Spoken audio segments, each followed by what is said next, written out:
Hey there friends, thanks for checking in. I'm making this video called 10 Mistakes That People Make at a Gun Store. We are seeing record numbers of firearms purchases right now in the US. We see packed gun stores, we see low inventory, lines out the door. A lot of people are buying firearms, many for the first time, and just about every time I go into a gun store, one of these mistakes are violated, at least one. And I'm making this video. I think it's well warranted. Now, before you say, well, what about the gun store worker? You know, those guys have attitudes. I already made a video about that. I'll link it up top right now. You can check that out and let me know your thoughts. But let's get into the 10 mistakes. First off, it is a mistake to expect the gun store worker to give you a gun review with every firearm that you inquire about. These guys are not experts at every single one. You know, they get shipments that come in, new products. They have to learn them as well, or they can make an attempt to. Part of being a good buyer is having an idea of what you want prior to going in. You know, there are so many resources. You can watch YouTube videos. You can read written reviews or so forth. I remember once I was at a gun store. The guy right next to me was watching my video. And I said, hey, what are you doing here? He goes, I'm watching a video. This guy seems to know what he's talking about. I was so flattered. I said, well, that's actually me. So which one are you interested in? And we had a conversation, and it was cool. You know, the guy actually subscribed right there, and he bought that gun. So, you know, don't expect a gun review from a gun store worker. It's unrealistic.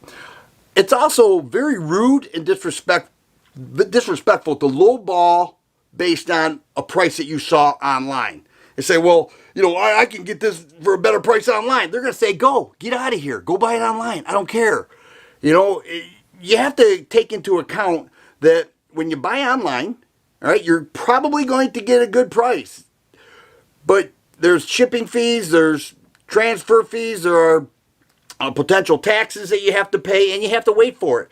As we're with the gun store, most of the time you can walk out with the gun. It's certainly like that in Michigan. So to say, well, I can get a better price, you're lowballing to get that price without the additional fees, and that's just not how this market works. So, you know, be respectful. Try to get the best deal. I'm not saying don't, but your lowball offers will often get ignored, and they'll move on to other people.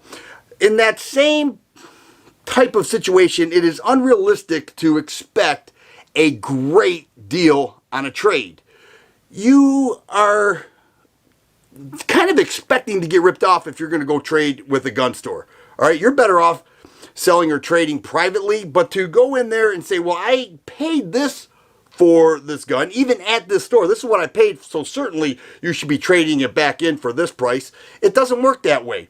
They are a for-profit business, all right? They are the sellers. You are the buyer. See the difference there? So to go in and expect a great trade just isn't going to happen. If they can't make a good amount of money on that trade, whatever they're taking in, they're not going to do it. They may offer you a horrible price, and then you're going to walk out mad saying, they tried to rip me off. Well, they didn't try to rip you off. They're trying to sustain their business, which is the reason they're there to begin with.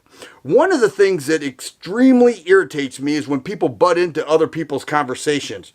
They interrupt sales. They want to share how smart they are, share all the information that they know, and then many times they don't know much. And so they may say something like, you know, why are you looking at that one?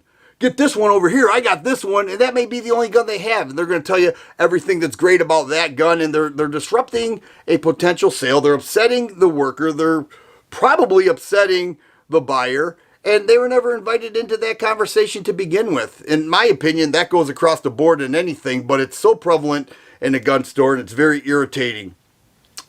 Another thing that will make many people in the gun store jump up, and they may even yell at you, is if you unholster a gun and say, hey, you know, I just want to see.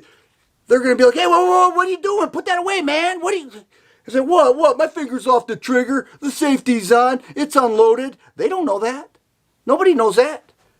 Only you do, and many times they don't trust you. They don't trust your gun handling skills.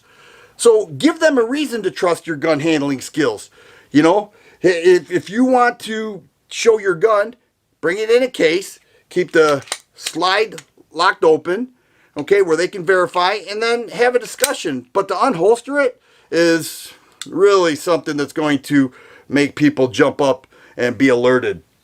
Another thing is walking around the store with a gun. So worker shows me the gun, my buddy's over here, I go, hang on 1 second, hey dude, check this out. And they may say something like, whoa, get back here, nobody told you to do that. What, come on, what, I just want to show my buddy, he's interested in it too, don't you want 2 sales? Well, first off, it would be best to have your buddy come over to where you are, but that's not your property. So to treat it as if it is your property and that you're taking control of the situation because you want your buddy to see is completely rude and disrespectful, and you just shouldn't do that. Another thing is to dry fire a gun. I see this all the time. People will, they'll get the gun and they'll go, oh, that's a cool gun. Oh, that's cool. Hey, I want to check out that trigger. Wow, that's nice. Let me check out the single action. Yeah. It's best to ask, hey, listen, I'm interested in that gun. I've had my eye on it. I know a lot about it. I want to pull the trigger before I make that purchase. They will say, sure, I would too. And you pull the trigger and you can check it out. We do our research online many times. We need to handle the gun. Everybody understands that. But when you just start pulling the trigger, it's not a good way to go. And every gun needs to be safety checked, even if it was already verified prior to handling it. They safety check, hand it to you, safety check, hand it back to you, safety check. It's just a safe way to go, and some people say that's overkill, but why? It takes less than a second. In the same kind of idea, if you're serious about buying a gun and you research the gun, I think you should take it apart to see if there are any flaws. But just to say, yeah, I like this, and just take it apart without any discussion with the worker, I find that to be pretty disrespectful. Just ask, hey, I'm interested in the gun. I want to buy it. I want to take it apart, though, to make sure there are no flaws within the machining or that everything checks out well. They'll say yes. I've never had anybody tell me no, and they completely understand because they bought guns too. This one should not have to be said, but I'm going to say it anyways. To muzzle flash people is a huge alert signal to everybody around. I don't care if you have the best gun handling skills. You only point the gun in a safe direction, okay? So point it downward. Look at the sights. Okay, check out the trigger once you already have that discussion. But to point it around at people, that gets violated so often. I'll have somebody tell me, well, that's just common sense. Well, of course it's common sense, but it is a mistake that people make at gun stores more often than you think. And if you don't think I'm right, and just talk to a gun store worker, or if you're a gun store worker, let me know in the comments how many people actually do that. The last thing, this is number 10. It is not right to expect legal advice from the gun store worker. They are there to sell guns, sell ammo, holsters, gear, optics, cases, whatever. They are not there to give legal advice. There are many resources to get legal advice. You should have a lawyer. But in the case you don't, and I'm not talking just general little questions. If you want legal advice, don't expect to get it from a gun store. That's a mistake. You're holding up their attention, their time for potential sales that they could make because you have legal questions. So those are my 10 mistakes that people make at gun stores. Let me know if you agree. Let me know if you don't agree. And also let me know what else you come up with, and perhaps we'll make a part 2. If you like videos like this, please subscribe and share.